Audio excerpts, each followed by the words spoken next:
O namoro entre São Paulo e Lucas Moura parece ter subido no telhado. O vídeo de hoje do canal do Nicola te explica bastidores dessa história e fala também sobre o Corinthians com 4 jogadores treinando afastados do restante do elenco.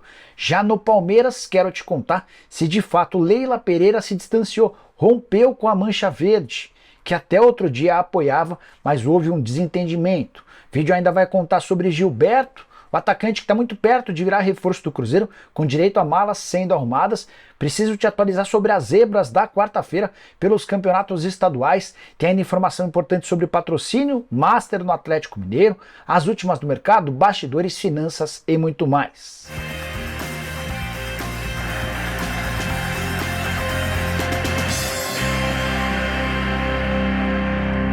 Fala aí pessoal, me chamo Jorge Nicola, bem-vindos a mais um vídeo do canal, sempre muito bom ter vocês por aqui, sem perder tempo. Só queria contar que todo esse conteúdo é um oferecimento de Win, a casa que te dá 500% de bônus no valor do seu depósito. Para participar é super simples. Antes, deixa eu só te contar sobre os jogos dessa quinta-feira, competições por toda a parte do mundo. Estou mostrando na tela os jogos do Campeonato Carioca, são 2 partidas nessa quinta-feira. Tem, por exemplo, Volta Redonda e Botafogo, além de Audax e Vasco da Gama. O Vasco tem jogado com o time reserva.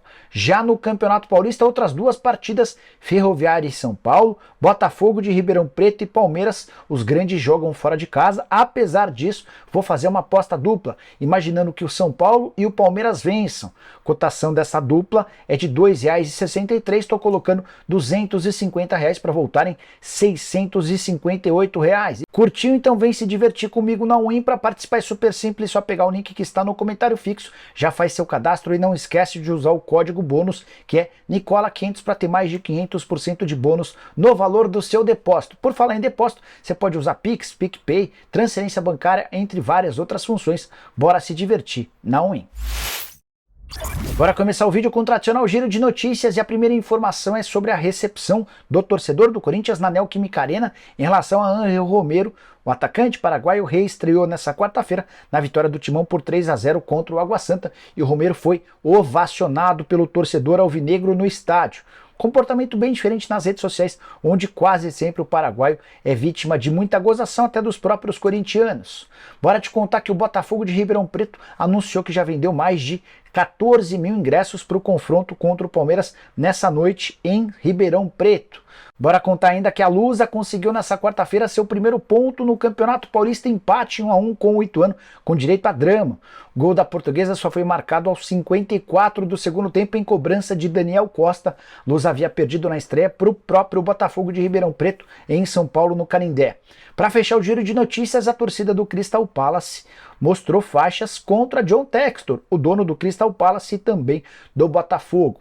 A faixa exibida durante um jogo contra o Manchester United pela Premier League dentro de casa dizia o seguinte, abre aspas, propriedade de múltiplos clubes, apostas no mercado de ações, Textor, não confiamos em você, fecha aspas. Para terminar, contar que o Internacional enfim anunciou a contratação do goleiro John, que ainda pertence ao Santos, está emprestado ao Inter até dezembro. O Inter comprou 15% dos direitos econômicos por 1.400.000 e pretende colocar o John para jogar num futuro não tão distante. Quero te atualizar agora sobre as zebras dessa quarta-feira, a começar pelo Flamengo, que com o time principal ficou no 0-0 com o Madureira em Cariacica. Jogo para quase 14 mil pessoas no estádio. O Flá do Vitor Pereira acabou parando no bom sistema defensivo do Madureira. Vitor Pereira, que foi bastante cornetado nas redes sociais por torcedores do Flamengo por conta de uma série de mudanças. Só para vocês entenderem, o Marinho chegou a jogar como lateral esquerdo no decorrer da partida, o Pedro foi substituído e o Vitor Pereira disse na entrevista coletiva após jogo que todas as mudanças tinham a preocupação de evitar lesões. Até porque o Flamengo disputa muito em breve decisões, tem Supercopa do Brasil no dia 28 contra o Palmeiras e a partir de fevereiro o Mundial de Clubes. Outros tropeços de grandes nessa quarta-feira, o Santos perdeu por 2-0 para o Guarani pelo Campeonato Paulista no Brinco de Ouro da Princesa. No primeiro tempo, o Guarani já havia aberto o placar com Giovanni Augusto e aos 17 segundos do segundo tempo, o Nicolas Careca de cabeça fez o gol da vitória do Guarani contra o Peixe. Santos, que não começa bem o estadual, havia vencido o Mirassol em casa sem convencer. Para completar, queria destacar também o Vitória, que perdeu por 3-1 para a Juazeirense, Campeonato Baiano. Já o Bahia passou sufoco, mas conseguiu vencer o Atlético da Bahia por 2-1. Hora de falar sobre Lucas Moura e o namoro com o São Paulo. Que o Lucas Moura vai jogar no tricolor e se é líquido e certo, mas ao que parece isso não vai acontecer na metade do ano, quando ele deixará o Tottenham. O contrato do time inglês com o Lucas Moura não foi renovado e inclusive o Lucas já tem recebido várias propostas / sondagens. São 6 países diferentes que demonstraram a intenção de contratá-lo, dificultando muito a situação do São Paulo, que hoje não tem capacidade financeira para concorrer com esses grandes clubes. Entre eles o Everton da Inglaterra. A vantagem do tricolor é que o Everton hoje é o penúltimo colocado da Premier League, muito ameaçado de rebaixamento se cair. Imagino que não vai ter capacidade de contratar o Lucas Moura para a temporada de 23-24. Só que tem times da Itália, da Espanha, dos Estados Unidos, do Catar e da Arábia Saudita também interessados no jogador. Lucas Moura, que tem só 30 anos de idade e já deu a entender que gostaria de ficar mais 1 ou 2 temporadas no exterior antes de voltar em definitivo para jogar pelo São Paulo até encerrar a carreira. A pergunta que eu queria deixar para você, torcedor do tricolor, é: vale a pena esperar o Lucas Moura? Eu esperaria. E antes de encerrar, atualizações sobre o São Paulo. O tricolor já embarcou para Araraquara e levou o David, que deve ser anunciado ao longo do dia. Se toda a documentação dele estiver ok, Rogério Ceni deve utilizar o David em campo. Se for falar em utilizar, 3 atletas gringos foram cortados. Mais uma vez o Gabriel Neves ficou de fora da relação, assim como o Arboleda e o Orejuela.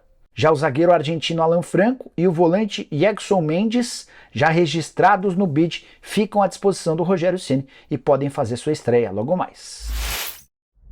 Quero trazer novidades sobre o Atlético Mineiro relacionadas a patrocínio. Você sabe que o Atlético e a Betano renovaram o vínculo até dezembro de 2024 e o Galo conseguiu alguns ajustes importantes. Na temporada passada o Atlético faturava 15 milhões de reais por ano. O contrato desse ano prevê a remuneração de 16 milhões de reais. Na temporada que vem serão 17 milhões, esses valores são fixos. Mas tanto em 2023 quanto em 2024, a Betano se propõe a pagar até 20 milhões de reais por temporada, desde que o Atlético consiga uma série de títulos, batendo bônus previstos nesse contrato de patrocínio. Com os 16 milhões atuais, o Atlético Mineiro ocupa a 7ª colocação no ranking dos clubes que mais faturam com patrocínio master. Se bater os 20 milhões de reais, ele se iguala ao Corinthians na 5ª colocação entre os principais patrocinadores do futebol nacional. Por outro lado, o Cruzeiro segue com 12 milhões de reais do patrocínio dos supermercados BH, mas existem tratativas antigas que devem garantir nos próximos dias o anúncio de uma casa de apostas como patrocinadora master do Cruzeiro, e a promessa é de que a Raposa chegue a 25 milhões de reais por temporada de patrocínio master. Hora de falar sobre o Palmeiras. Quero te atualizar sobre a situação de Mancha Verde Leila Pereira. Durante a época em que era conselheira, Leila Pereira era muito próxima da Mancha Verde. Conseguiu vários votos com apoio de sócios palmeirenses que integram a Mancha Verde. Mas bastou sentar-se na cadeira de presidente que a relação com a Mancha ficou péssima. Tudo porque a torcida organizada continuou fazendo exigências e a Leila, na condição de presidente, não quis atendê-las. Teve até aquele episódio com o Olivério Júnior, o assessor de imprensa da Leila, enfim. Mas a grande novidade vem agora. Muita gente ainda suspeitava se o rompimento era real ou apenas para inglês ver. A constatação se dá com o carnaval. No mês de fevereiro, a gente vai ter o desfile das escolas de samba em São Paulo. E a Mancha Verde, pela primeira vez em muito tempo, não terá o patrocínio da Crefisa. Crefisa que investiu, por exemplo, na temporada passada, 3 milhões e 700 mil reais no Carnaval da Mancha Verde. Foram cerca de 15 milhões de reais colocados na escola de samba desde 2016 via Lei Rouanet. Números todos trazidos pelo Danilo Lavieri, jornalista do UOL. Com o rompimento das relações, a tendência é que a Mancha Verde passe por enormes dificuldades no Carnaval Paulista. Mancha que era sempre uma das candidatas ao título graças à injeção de bastante dinheiro. Não à toa, a enorme pressão da Mancha Verde, por meio de seus diretores, para que a Leila Pereira seja minada. É óbvio que ela não vai sair, não há nenhum movimento de impeachment, até porque ela não fez nada errado. No primeiro ano de gestão, o Palmeiras conquistou 3 títulos. Mas se depender da Mancha Verde, o futuro de Leila Pereira no Palmeiras não é nada promissor. Antes de encerrar sobre o Verdão, deixa eu só atualizar para vocês. Palmeiras venceu por 5-0 o Floresta na noite dessa quarta-feira em jogo da Copa São Paulo de Juniores e garantiu a classificação para a semifinal. Confronto marcado para sábado contra o Goiás no estádio Bruno José Daniel, em Santo André. E Gilberto vai ou não vestir a camisa do Cruzeiro? Tenho contado para vocês há vários dias que entre o atacante e a Raposa está tudo certo. Salário, tempo de contrato, luvas, ele deve assinar um vínculo de 2 temporadas. Falta sim do Al-Ahly, time dos Emirados Árabes Unidos, com quem o Gilberto tem contrato até a metade do ano. E as últimas notícias são boas. É que constataram que a esposa do Gilberto fez uma série de stories em sua rede social mostrando malas sendo arrumadas, provavelmente para a mudança dos Emirados Árabes para o Brasil, com destino a Belo Horizonte. Gilberto, inclusive, ficou de fora do último amistoso do Al-Ahly na vitória por 5-0 contra o Diba. Diba, justamente o time de Pedro Castro e Edu, que eram jogadores do Cruzeiro até outro dia. A grande dúvida é se o Gilberto consegue se juntar aos atletas de Paulo Pesolano para agora e se vai haver a necessidade de alguma compensação financeira. Prometo seguir atrás dessa história para trazer todos os detalhes assim que possível. Pergunta para o torcedor corintiano: quantos atletas estão afastados no elenco de Fernando Lázaro? Acertou quem respondeu 4. Não é só o Luan que tem treinado em horários separados, não. Além do meio atacante, que está completamente fora dos planos do treinador corintiano, também estão treinando em horários separados no CT do Parque Ecológico o volante Xavier, o lateral direito Daniel Marcos, além do atacante Everaldo. Quero explicar a situação de cada um deles. Everaldo tem contrato até a metade do ano e conversas bastante avançadas com o América. Só que para assinar com o América, o Everaldo precisa rescindir com o Corinthians e ele gostaria de receber a grana que o Timão lhe deve. Já o Corinthians gostaria do perdão dessa dívida para que pudesse haver a rescisão contratual. A tendência é que essa história seja sacramentada muito em breve. Sobre o Xavier, volante revelado na base do Timão, contrato até 31 de janeiro, não ficará no clube. Importante contar que no ano de 2021, o Corinthians teve proposta interessante dos Emirados Árabes Unidos, algo na casa dos 2 milhões de euros, e na oportunidade, o Duílio Monteiro Alves decidiu recusar a proposta. Para completar, o lateral direito Daniel Marcos, 21 anos de idade, ele aguarda por ofertas de empréstimo, esteve emprestado na temporada passada ao Cianorte, onde jogou apenas 2 vezes. A situação do Luan, você já deve saber, atleta que voltou do empréstimo do Santos, chegaram a especular no Fortaleza e no Goiás. Conversei com dirigentes dos 2 clubes e os caras não demonstraram nenhuma intenção de contratá-lo. Também existiram boatos de que ele poderia pintar no Grêmio. O Grêmio descartou por completo. A tendência é que o Luan fique treinando à parte no Corinthians até dezembro, ganhando R$800 mil por mês, sem qualquer esforço.